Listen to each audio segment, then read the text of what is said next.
Lyndon B. Johnson once said, "Books and ideas are the most effective weapons against intolerance and ignorance." And with that said, today we have with us Brian Covey. Covey. Covey, I'm sorry, I messed it up before too. But you're a former permanent substitute math teacher from Mandarin Middle School in Duval County, Florida. Duval County basically makes up the entire Jacksonville area.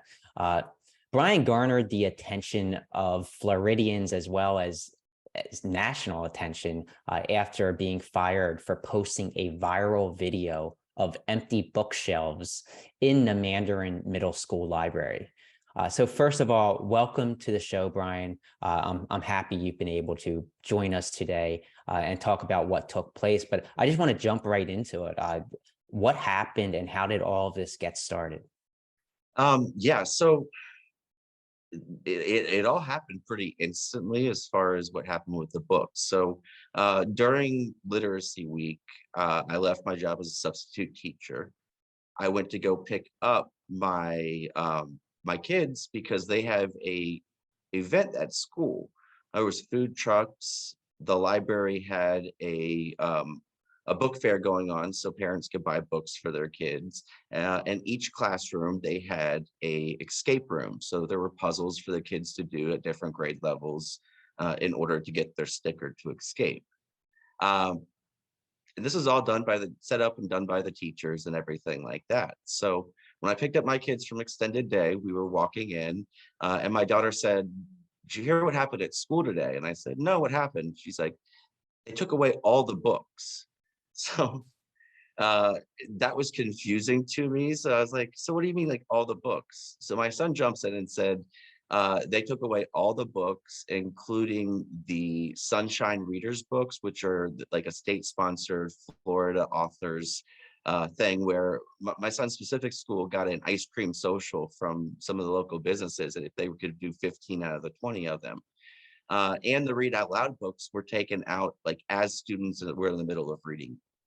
Um, I couldn't really believe it, but we went inside to the event, and as I walked into the library, the book fair was going on, and there was a big line, so I didn't really go in there. My kids wanted to do the escape room, so um, yeah, as I was walking around with my kids, I realized that sure enough, the bookshelves or the books libraries had construction paper taped over them as to store them. Um, so I tried to just kind of enjoy the night and have fun with my kids. And we went to multiple grade levels and I saw the same thing. So after my kids got home and we went to bed, we talked about it a little bit. And um, my son's first response was, why couldn't they have just done permission slips? Because that's always been a school standard ever since I was a student in Duval County. So um, yeah, so that was his first solution. He didn't understand why they had to take away all the books 100%. So that night I was on Twitter and I'm a Jaguars fan. So I talk about the Jaguars on there. It's kind of my social media, kind of talking to the void type of thing. So I posted a tweet that night that said something along the lines of they took away all the books from my kid's school. I read about the consequences of this when I was in school. So the next day, I went to bed. The next day, I was before school looking at my Twitter responses up to that tweet, and one of them that stuck out to me is somebody was like, "Things that didn't happen for $500." So I went into to check in my substitute job. I was a full-time substitute teacher. So in September, I started jumping around between different schools. But in October, there was a math vacancy class that was right across the hall from the library that I took over full-time because they had not had any consistency. And so, yeah. So as I was checking into my full-time substitute job, I was just kind of venting a little bit about how like they removed all the books, and on social media, people outside of Duval County didn't believe that it was really happening. And she said, you should go check out what we did to our library. So the video that I posted, I told her I would go up there and said to get to my classroom, I have to walk by the library. So I stopped, I walked in, and I saw those empty shelves, and I just took a quick 17-second video as a response to my original post about all the books being removed. And the funny thing is in the school, I don't have any cell phone reception or internet access as a substitute. So I posted this before school started and came back to my phone, and it had blown up and there was like 1 million views on it because I had put a visualization to what was going on. So yeah, at that point, I had a couple local reporters reach out and ask about the viral video and everything. And I continued to kind of do my thing along the lines.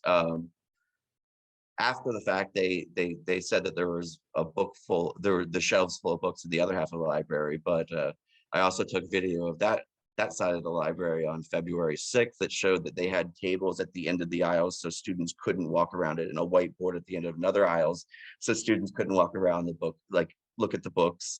And then on the other side, there was a bunch of media equipment in front of the biographies and everything like that.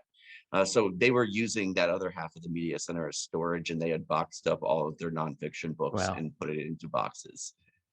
So anyways, I continued to do my job with my students, my math class students, and kind of kept talking about what was going on. And I'm a financial analyst by trade. So one of the things I did just to make sense of it was to figure out how many librarians they had. So in the school system, middle school and high school do not have any media specialists. And the media specialists they did have, most of them were split between 2 to 3 elementary schools. And their job was to do, just like they have the PE, gym, art, and music, they had what was called media guidance resources, where the librarian comes in with a cart of books, and they kind of work on reading comprehension. So in elementary school, this is one consistent when it comes to reading, is this resource all the way from 1st to 5th grade. And the librarian gets to see the kids grow as they learn, over the years. So they were removed from the classroom in order to remove the 100% of the books that were removed. So what I did was I found out that they started this project with only 52 certified media specialists, and the district provided me with the number of 1.6 million titles that needed to be reviewed. So I gave them the generosity of just saying, even at 10 minutes a review, which means Itsy Bitsy Spider and the Count of Monte Cristo would have the same amount of time to that same 10 minutes to review. And the review process is actually, they read the book, they fill out a 16 questionnaire, then they have to find 2 online reviews from an approved site. And then they put it in, they implemented this without even a databasing system. So it's being that the 7,000 that they've announced that they have is actually being tracked in an Excel spreadsheet that's being consolidated amongst the media specialists. So on Valentine's Day, DeSantis was in Jacksonville, and on my lunch break, I got a call from a reporter and said she had asked DeSantis about my video, my viral video, and he called it a false narrative. I'm wondering, is this what actually, that video, that was a fake narrative. That was not true. And our press guys, where is Brian back there? He can get you the details on that. This is trying to create some narrative as if that they hadn't even put the books out yet to begin with. So there's no need for all of that stuff. What they're trying to do is they're trying to act like somehow, we don't want books. So when this happened, it was on my lunch break. So I went upstairs, I shot a quick video of the same bookshelves. And at the end of those blank empty bookshelves that he called a false narrative, they had the actual approved books that were of the 7,000 that were available to students. It was 6th, 7th, and 8th grade. Each list was less than a page list of books that students had available to check out in the library. So like I said, being called a false narrative, and then even the Duval County Public Schools posted something that the library is full of books, and you could still see empty shelves, and they had books facing face forward on the shelves to fill in spaces. Yeah, so basically DeSantis's claim of a false narrative was actually the false narrative. Well, so the thing that really blew my mind is I had already released the 10 minutes per book thing and how it would take 2.5 years and they have to hire 5 times more media specialists to meet this July 1st deadline. Um, that Friday after I was let go and they called it the false narrative and Duval Public Schools said there were books full on of the shelves in the other library, they released a letter that said they had an approved book list of 6,000 books. So 6,000 out of 1.6 million meant effectively 99.625% of books were not accessible to students in the entire district. That's and this insane. is 197 schools that they're calling a false narrative. Yes. So the state claims that they need to make sure none of the books include pornography in them. Have you ever seen a book in this library with what you would say is pornography? So it's no, I haven't. It's funny because I was a middle school teacher for 6th through 7th graders, and I can tell you based on the conversations I overheard as a teacher, the threat and the places where they are finding that stuff is not in the library. Right. I mean, I just think about and even with the idea that there would be pornography and that type of stuff in the library, if that's being placed in the library, that would be a law enforcement matter. This wouldn't be a removal and review every single book, because remember, Itsy Bitsy Spider had to be reviewed in this process.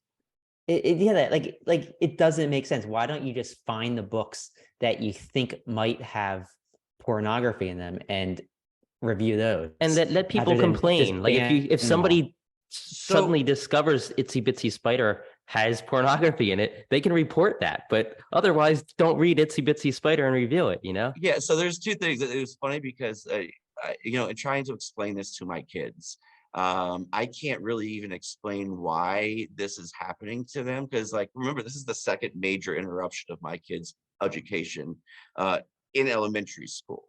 So the first time I can explain what the greater benefit and good to other people it was for, but this time it doesn't benefit anybody. The teachers are crying and trying to support each other in this situation because they know that they can disappear just like I did.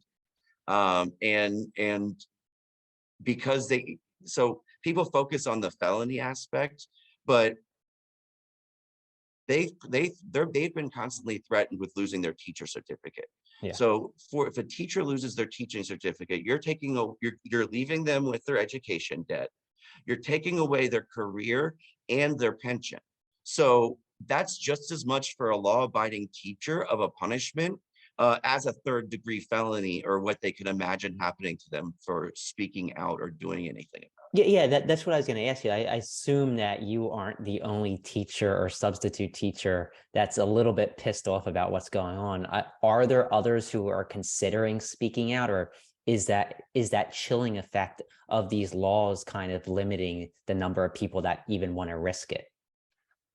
To be honest with you, I've developed a good network of teachers and media specialists that are making sure that I have the right information, because they know that the story that I am telling and putting forward is the truth. One of the things my dad always taught me was that if you tell the truth the first time, you never have to change your story to cover for your lies. So I'm just trying to speak my kids' truth. And as much as they want to call it a false narrative, just this last weekend, my son said the only book that he can read in his classroom is the dictionary. And that's like the joke in their class and how they're handling it. So it's the reality. They can bring their own, it's not that my kids aren't going to have access to books. They can bring their own books to school.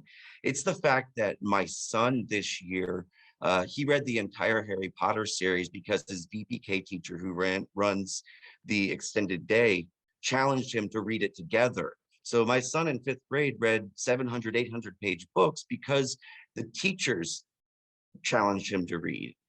Same thing with my daughter. My daughter reads above grade level because her teachers have let her read books and encourage that in her spare time and times like that during the day. So to take that, to say that teachers don't have the discretion or access over the library, like when when I was explaining this to my son and what was happening, the only example I can give, I said, what would happen if you found a book in the classroom or the library that had the F word in it a lot? And my son said, we'd give it to the teacher or librarian and she'd put it on the top shelf and it would just disappear. Exactly. So even if it was in it, this is a school setting where kids are tattletales, and they would make sure that an adult knows about a situation like that if it happened. I find it funny. You said you couldn't explain to your son who's actually benefiting from this. I think the answer is Republicans in the state Senate, state House, and Ron DeSantis. They're benefiting from it, right? Well, but the thing is it's almost like they're taking the two counties that are complying in trying to say, you know, not, it's like them saying like there's a library full of books, but like it's my kid's school, it's my kid's reality that they have no access to books right now. And it's not a lack of the media specialists not trying to review books. Like every single one of those 6,000, a media specialist is trying to get back into the kids' hands. So this isn't the teachers, this isn't somebody along the process is making sure that in Duval County, especially, that my kid's reality is being called a false narrative, and it's being second guessed for the national audience, I guess. Yes. So is this happening in other counties in Florida? Because we're here in Lee County and I haven't heard of anything like this happening. So how is it the school board making these decisions to uphold the law in a certain way, or is it the state, or like how's it work? Do you have any idea? Honestly, I mean, it's one of those things where it's nobody's raising their hands and saying, I like, this is how I wanted this whole law to be implemented. I don't understand why during literacy week 100% removal needed to happen. I don't understand why we had to work with an approved list. The thing that blows my mind is here in Duval County, they have the library checkout system. It's called Destiny Systems. And it has written into it where every time a student's ID is checked at scanned to check out a book in the library, they have a permission slip form that anything that the parent wants to control as far as what the student gets from the library is already integrated into the system.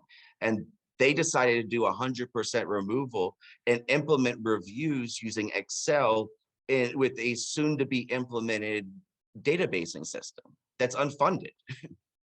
Yeah, that's just crazy.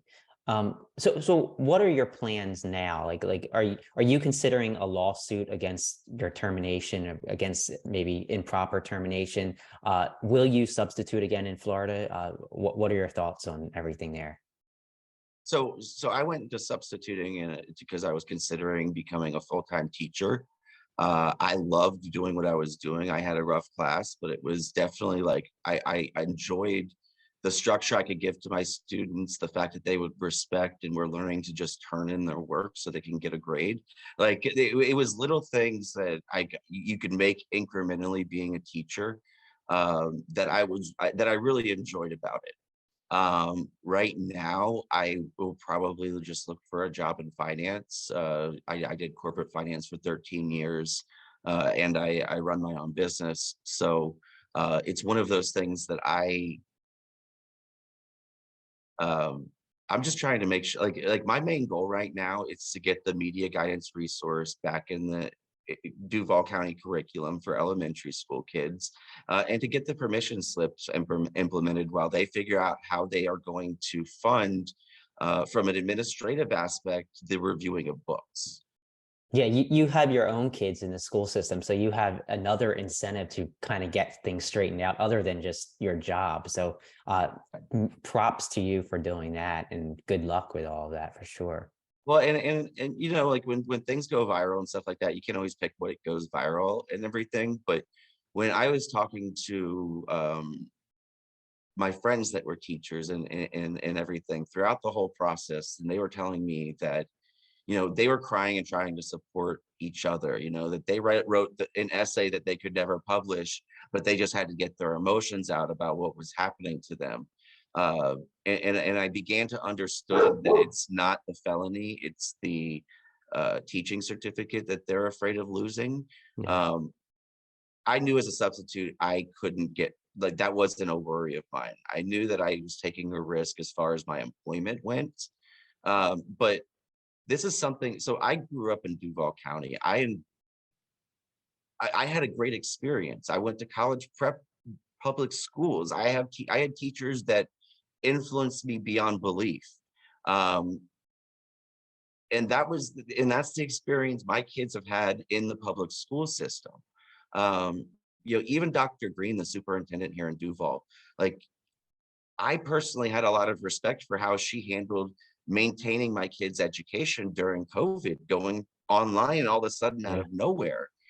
So the advocacy for keeping my kids' education consistent just hasn't been there on this topic. And it's really disappointing, like, to not have it, like, we're 20 days in from 20 school days without a majority of books being available to students, and nobody stepped in and said, listen, like, what's the other options here, and maybe we made a mistake.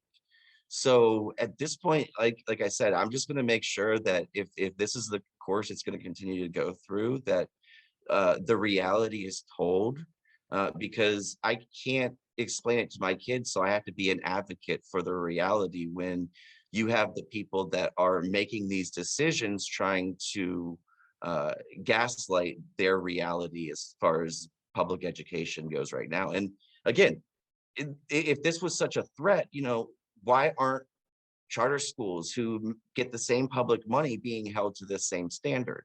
Exactly. It's one of those things that, to have such a microscope on my kids' education where, they have an app for the school that we get messages directly from the teachers. It's just like, instant messenger back when I was a teenager. Like it Yeah. literally, your son did this today, like, so they don't have to go, like, so they can have communications with the parents. So, like, Yeah, exactly.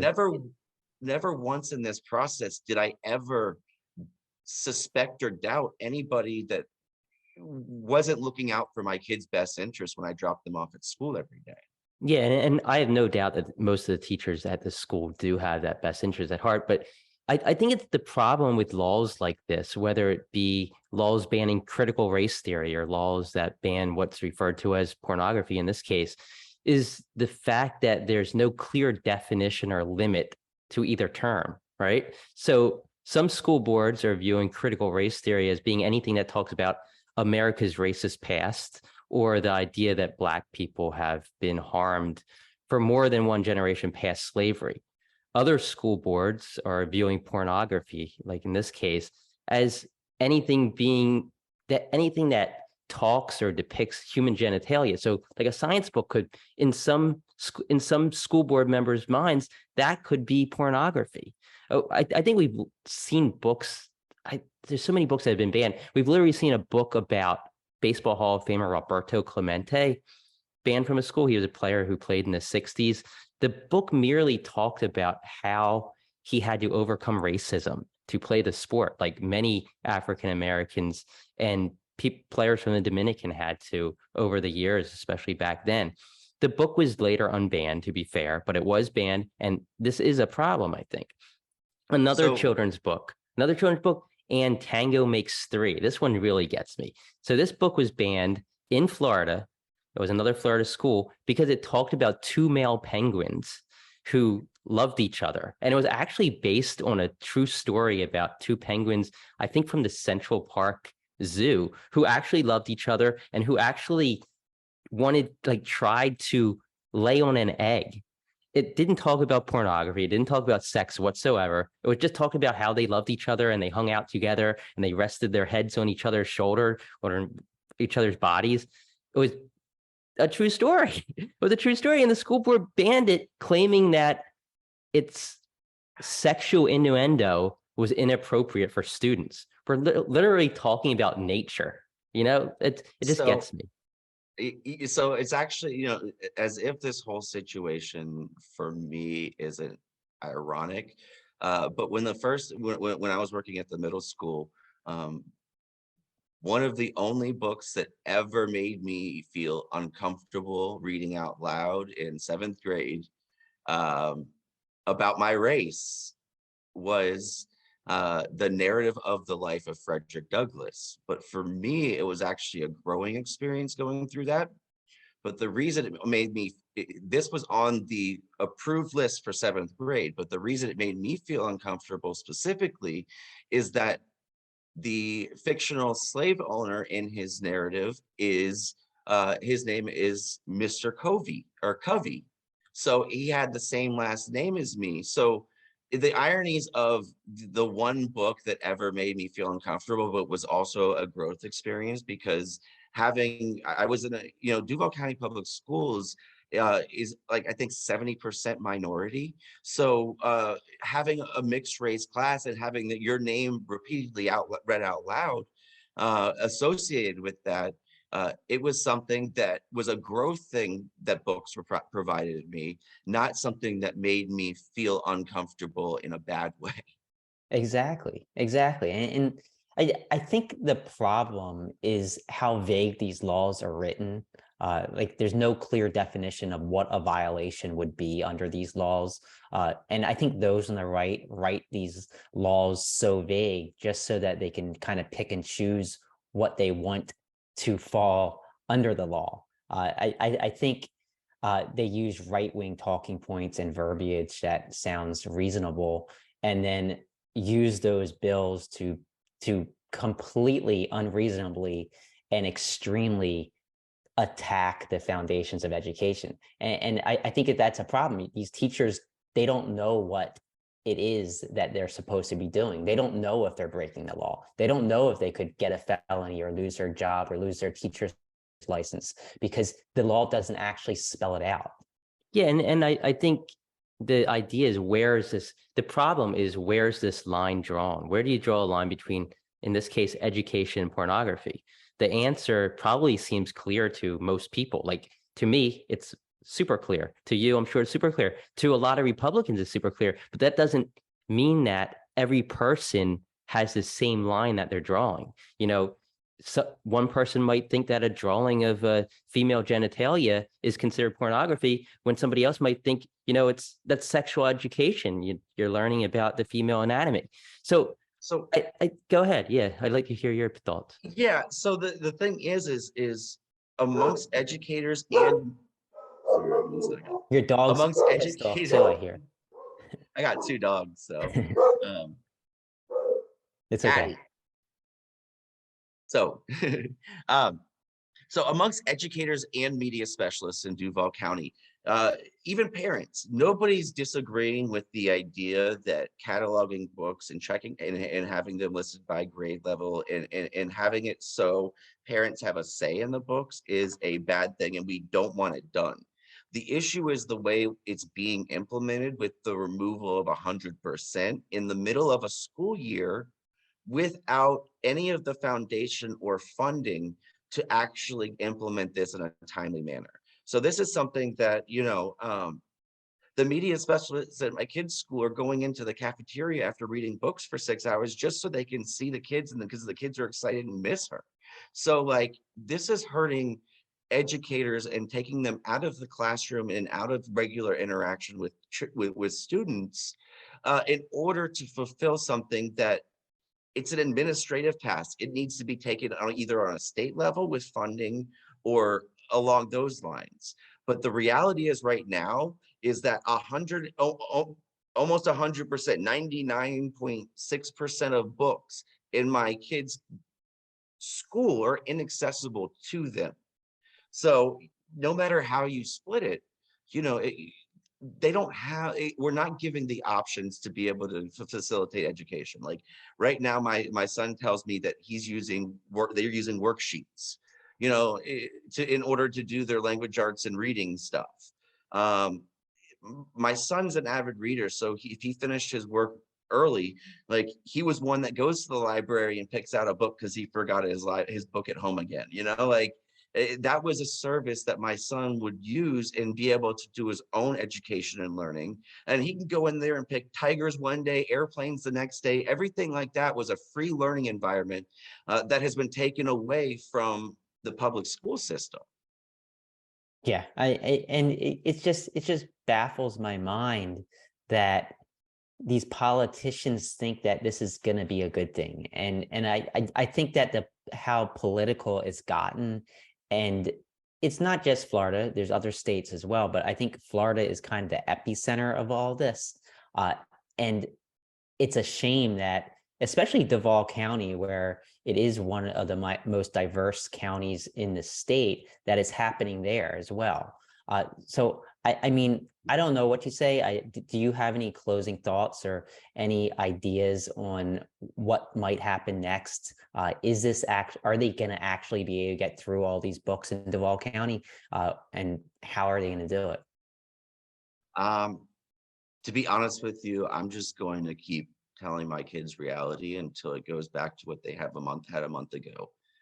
Whether that's going to be a years-long process or they decide to implement the permission slips and figure out how to make this an administrative task where either the state or there's some system to approve books, because if it takes a decade for them at this rate to review what they had 2 weeks ago, who's going to approve all the books that come out in that decades in the young adult exactly. section, children's sections in that time?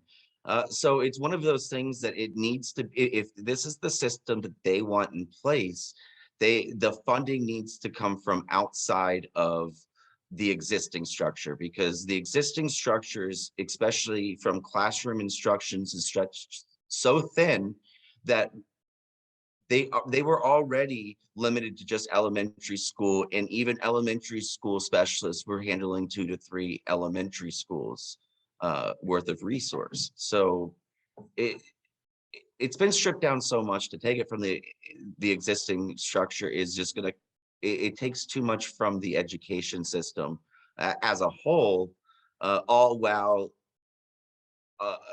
the charter school system doesn't have any, they take the same amount of money, but they do not have to go to the same standards. And, you know, I've heard teachers and public school teachers tell me that they talk to their charter school friends and they brag about being able to take any books and teach anything they want to do.